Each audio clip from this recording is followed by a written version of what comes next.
आवाज जनतेचा।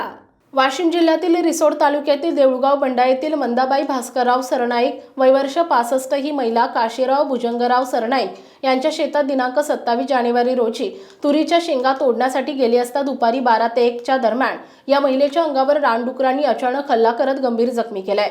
अंगावर 2-4 डुकरे आली होती, त्यामुळे या महिलेचा पाय जवळपास निकामी झाल्याचं प्रथमदर्शनी निदर्शनास आले।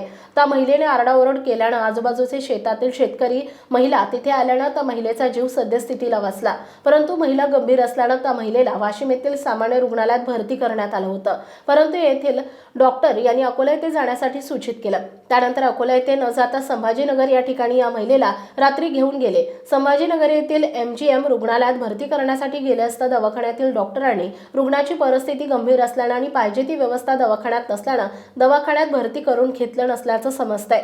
याबाबत रिसोड वन विभागाचे अधिकारी यांनी तात्काळ दखल घ्यावी आणि हा जंगली रानडुक्कर या जनावराचा बंदोबस्त करावा। वारंवार हे हल्ले घडत आहेत। केवळ हल्ला घडल्यानंतर त्याबाबतची पाहणी, तपासणी आणि मदत करण्यापेक्षा कायमचा बंदोबस्त करणं हेच यासाठी योग्य उपाय असल्याचं शेतकऱ्यांना वाटतं। दिनांक 29 जानेवारी रोजी वन विभागाचे अधिकारी श्री HV साठे क्षेत्र सहाय्यक, श्री SR शिंदे वनरक्षक, श्री MM सरोदे वनरक्षक हे देऊळगाव बंडा येथील स्थानिक शेतात स्थळ पाहणी करण्याकरिता आले आणि त्यांनी स्थळ पाहणी अहवालासह वरिष्ठांना कळवणार असल्याचं शिंदे यांनी सांगितलं। मदत मिळवण्यासाठी ती कागदपत्रे लागतील ती सुद्धा अपघातग्रस्त कुटुंबाला सांगणार असल्याचं वन विभागाचे अधिकारी यांनी सांगितलंय। आम्ही प्रत्यक्ष अपघातग्रस्त महिलेला वाशिम ग्रामीण रुग्णालयात पाहण्यासाठी गेलो असता त्यांना संभाजीनगर येथे हलवण्यात आल्याचं कळालं, त्यामुळे आम्ही परत आलो आणि आता स्थळ पाहणी करीत आहोत।